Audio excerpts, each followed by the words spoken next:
Khamzat Gilbert Burns, impressions of what was an incredible fight.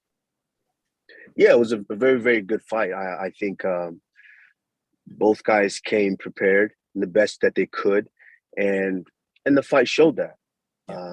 I think a lot of people were disrespecting Gilbert Burns because I mean this kid, you get a kid like this that comes in and has all this hype and everyone talking about him. This is great. It's great for the sport. It's great for guys like myself. It's very good. And so I think the way the media kind of portrayed the week to where he was the most talked about thing on that card, to where it felt like, not only felt like it was very disrespectful to a guy like Gilbert Burns, who has put in the years, who has put in the time, has fought all these guys to get up here at the top of this division. And now you're just kind of dismissing them. And I think, to be honest with you, I think just minor tweaks from Gilbert Burns, I think that fight was definitely very, very winnable. And I think he knows that now. You were comfortable with the decision from a fan's perspective? There was, I know some people believe Gilbert won, but you know, Khamzat winning the fight was okay. Nothing egregious happened as far as the scoring goes. Yeah, with him winning the fight for sure was okay. I don't, but I'm kind of like the wrong person to ask, because for selfish reasons, I might want one to win for selfish reasons, because that's as the champion who's kind of short for contenders on the list now. Of course, I want certain things, but at the end of the day, I think the judges got it right. It was, I think, a little switch here and there, on the cards. I think Gilbert was definitely in striking distance to win that fight. So that's the important thing. It was a great fight. Not only both of those guys, got to let the pure spirit just live on inside that cage, but as fans, we got to enjoy an incredible fight. I talked to Gilbert on Tuesday, and I said to him, you are literally the only person who has been in there with Kamaru and with Khamzat. Who wins that fight? And he said, Kamaru wins that fight. Kamaru put me out, and Khamzat hit me, but he didn't put me out. What do you think of that? I mean, he said it, let's just be honest. Styles make fights. And I think I've always said it, what sets me apart is my brain, is my intelligence. That's what sets me apart from a lot of guys. Gilbert's a very, very tough fighter, and he showed that. He still has a lot left. He's not done, and he's still at the top of this division. And Khamzat coming in, he's definitely showed he's done a great job. Props to the kid. He's done a great job with what he's been presented and the opposition. I take nothing away from him. And I think it's the media's fault, to where the media kind of builds you up and then they drop you the moment that you don't live up to that. And so I think him, if I had a word of advice for him, it's just to not get caught up in that, because it kind of seemed like that is starting to happen. But don't get caught up in that, because, not every day is your day. At one point, someone's going to come in and it's going to be their day. I saw that Ali, your manager, Ali Abdelaziz, said that he thought now was a good time for you to fight Khamzat. Do you share that same thought? I mean, he's gone out there and he's beat the number 2 guy in the division. He got the W. So it's very difficult. It's very difficult for me to say, no, he doesn't deserve anything. Right. No, he's went up there. He's gone up against Gilbert Burns, and he was able to go out there and do what he needed to do. So, I take nothing away from him. If that's the fight, then that's the fight. If that's not the fight, then that's not the fight. Right now, we've kind of got Leon Edwards sitting there. Yeah. You got the other loudmouth little kid. What's it? The Irish kid. The Irish guy. You got the Irish guy on the side running his mouth. Oh, the Conor McGregor Irish guy? Yeah, that guy. Yeah, that guy. You forget. You forget. I was thinking, I'm like, who is the other Irish guy that's a welterweight? Exactly. See, that's Conor what I'm saying. You forget, but this is why you forget. You forget because this guy is not relevant. He hasn't done anything in the sport as of late. So in order for him to be relevant, he has to try to attach his name to someone who is relevant. And that's what the media is not understanding. The media is not getting right now. But, back to what we're saying, this kid has done a good job going out there and defeating the number 2 guy in the division. So, yeah, if that's the next fight after Edwards, then that's the next fight. But Edwards is our focus right now. That's the focus. Are you excited? I mean, you've got to be excited, Kamaru, right? Because you have been so darn good that you have cleaned out the division. And we're talking about you fighting guys you've beaten for a third time now. But hey, now we have this guy who is a legit, he's become a big star. I mean, that's undeniable, I think. That's an exciting fight. And that's a big fight that you're going to presumably be a part of. So it's got to be exciting to you, isn't it? At this point, they're all this. They just run. They run concurrent. They're all the same to me. I train the same for this fight as I trained for Leon Edwards 1. I train the same for each and every fight as I train for Tyron Woodley. Yeah. So it's they're all the same, because as long as I go out there and I prepare the correct way, I'm gonna get the same result in each and every fight. And that's pretty much it. I don't see a face. I don't see a face. I see there's an opponent, on that dotted line, and I just do the best that I can to make sure on that night that I step in there, I'm victorious. So, but I'm excited. This is another big one. I've had big fights where there's a lot of hoopla, there's a lot of hype, there's a lot of talk, there's a lot of this and that. It happens. But at the end of the day, I still go in there and I still take care of business. Chimaev, we hadn't seen him that much. He had 4 fights in the UFC and 10 fights overall. 4 fights in the UFC. He'd gotten hit 1 time. We haven't really seen him in action or seen him pressed. When you watched him against Gilbert, what did you see? Did you see weaknesses in his game that you could exploit? I'm not saying to call him out, but did you see things you can take advantage of, Kamaru? Absolutely. And that's what I'm supposed to do. That's my job.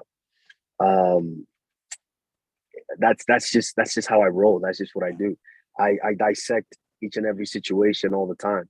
And I definitely did in that fight. But there was a lot of things there that I knew were present, all along. Just because the people didn't see it and the people didn't know it because he'd only been touched 1 time. That doesn't mean they weren't present. They were definitely still there. And, of course, I got a better indication of how he would deal with what I would bring to the table. And it was a good fight for everyone that was involved. It was a great fight. Do you have any doubt after what you watched on Saturday night that you can and will beat Khamzat Chimaev? I've never had a doubt that I can and will or would beat anybody in the world. Like before that last fight, I truthfully, and you can ask Dana White, I text him, I want 205. I want the belt at 205. So it's not something that just because it's this guy or that guy, I don't want it. It doesn't matter who it is. I think I can beat anybody.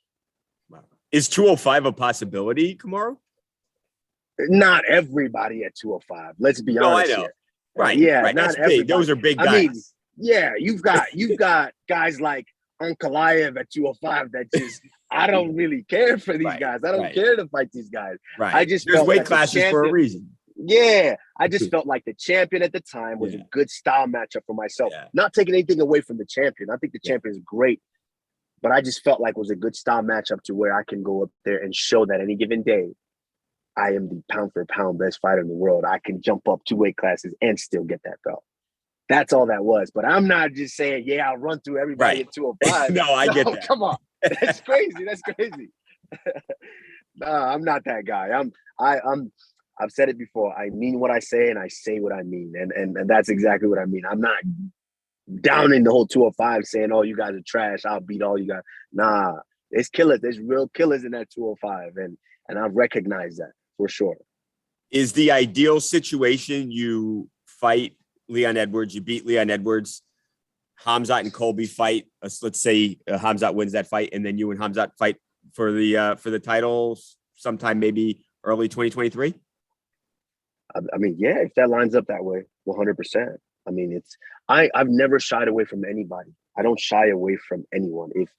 If the UFC and the guys they come up to us and they say, hey, we like this fight, we think that'd be the next one, we think that's going to be the biggest financially for you, for us, we got to sit down, we got to definitely look at that.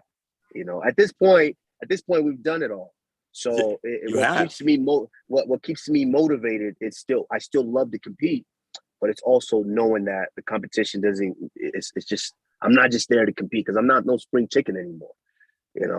It Where has to are make you with sense. retirement, Kamaru? Because you, like you said, not that you're still not It's incredible. not. Yeah, it's not in the near future. Okay. It's not in the near future, but that doesn't mean I don't. It's like if you fail to plan, you plan to fail. Yeah. You know, at the end of the day, I'm not just thinking I'm going to be 25 forever. No, I understand and I recognize that at some point you have to be realistic with yourself and knowing that there's going to be a time where you might have to walk away from this. And so I just want to be able to do all I can before that I make that decision. But yeah, we're looking at some big, if it makes sense financially. Yeah. Man, we talk. You know, Dana definitely. Me and Dana have a good relationship. He'll definitely let me know like that's the one. Yeah. I just asked the question. Not that you're literally the number one pound for pound fighter in the world. I just asked because you've done everything, and it's almost like you have no challengers left. That's why I think the Khamzat thing is interesting, because at least you have some fresh blood here, as opposed to guys you've just repeatedly beat up. Yeah, it's interesting. I mean, look at the position that I'm in. I mean, you got the Mexican kid, the Mexican guy, the boxer, Canelo. Yeah. You got Canelo. Yeah. You know, he's saying this. Oh yeah, he wants to fight, but he wants to fight, but payday. You know, and then you got the other Irish kid over here Irish saying, guy. No, it's me and Usman for the belt, and you know, saying what he needs to say. You know, it's a good position. Then you've got the Russian kid, Khamzat, coming up, and he's saying, I smash everybody, you know, like it is what it is, you know. I like it. I like They're it. all calling your name out. That says something. I love it, because there was a time where I told my manager I thought about walking away from the sport because I was going out of my character, trying to call these guys out on Twitter, tweeting these guys just to try to get a fight, because these guys did not want to fight me. But now there's a long list of guys, so they just got to take a number and sit. And when it's time for me to call their number, I call their number and they come up and take their whooping.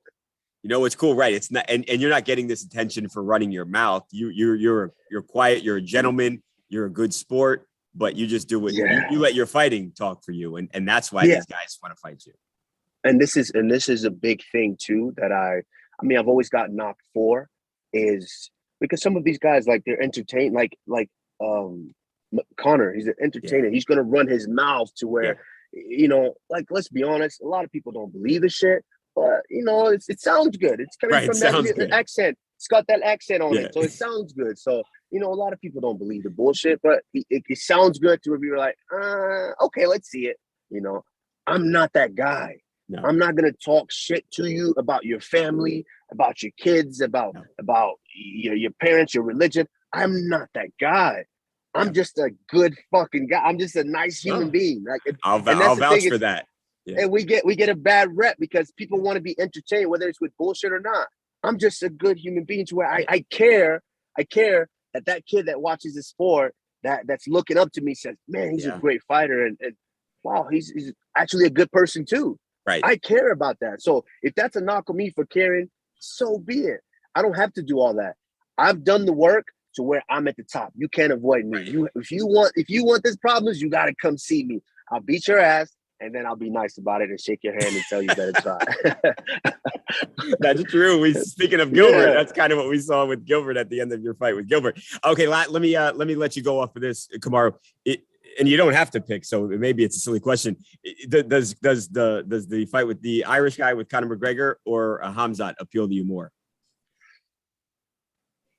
Oh, so that's two different directions, because I mean they're both good money fights. Yeah. But let's be honest, one kind of, you know, is a little bigger than the other. Right. And probably easier too, I would think. You would think so, but I wouldn't say easier. I wouldn't say easier in the sense of, because I have to train the same. Right. I don't care whether he's a smaller guy or he's a bigger guy or is this guy or that guy. I'm still, all I can control is myself. Right. So I can control better what happens in there that night. So I wouldn't say easier, because I'm still going to put myself through the freaking fire just to step in there and be able to do what I do. But that fight, of course, with the Irish, with Conor, it's probably a little bit more weight on it. Right. As far as financially. But with the Khamzat, there's something so pure about just being in a fight. Right. And that's what you saw with Gilbert and Khamzat. Yeah. There's just something so pure. And that's what you saw with myself and Covington 1. Yes. There's something about that. You've never lived till you live through that. You're there and you get hit and you're hurt and you make a conscious decision with yourself. I don't care what happens today. I am willing to die in here to show you how big my heart is. There's just something about that. And I feel like in that fight, that might take me to that place. But of course, I'm also wiser now stylistically to where I know how to create easier opening for myself to be able to prevail in the fight. But I feel like that fight that screams a little bit of that. Yeah, I love it and I want that. yeah. But at the same time, financially, you gotta drop that wallet on me. Yeah, that's important. It's important. It's important. And Absolutely. and to hand Khamzat his first loss, that would probably be a good little perk too. Yeah, I mean, I don't really care about anyone's record. To be honest with you, I don't think I've known any fighter's record Really that I fought. Not one. Doesn't matter. I didn't know Tyron Woodley's record at the time we fought. Wow. I didn't know I don't even know what Leon Edwards' record is right now. I have no idea. Do you know your record? Maybe. I'm 19-1, right? Right, I think so. I know I have one loss. I'm like 19-1. Yeah. But I'm right while we're talking here. Yeah. I know obviously I have one defeat, so I know 20. You're selling yourself short. You got 20. Yeah, the last fight. 20. Right. And Kamaru Usman has not lost since May 2013, which is absurd. It's crazy. May 2013. I don't really care. Like the one time I cared that I looked was when I was 1-1 going my third professional fight. Right. And I was just like, man, I just lost the fight. How am I gonna get numbers as high as Rashad Evans? Rashad went on like a 15 fight streak at one point. I'm like, damn, how do I get up there? You know, I'm 1-1 trying to get my third professional fight. And I just said, you know what, just focus on the next one. And you focus on the next one and the next one and the next one.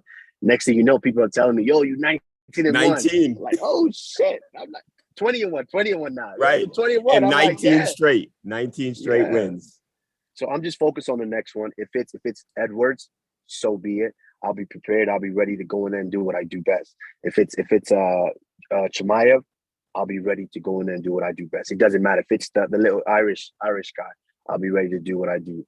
So, that's why, you are given that title of being the pound for pound best, is because you have to be ready to go out there and do what you do best at any given moment, any given time. Doesn't matter who it is. So that's my story. That's where I'm at. Hand good. Are you healthy now? I actually see the doctor beginning of next month. So if as soon as he tells me I got the A-OK to begin to punch faces again, then absolutely, I'm with it.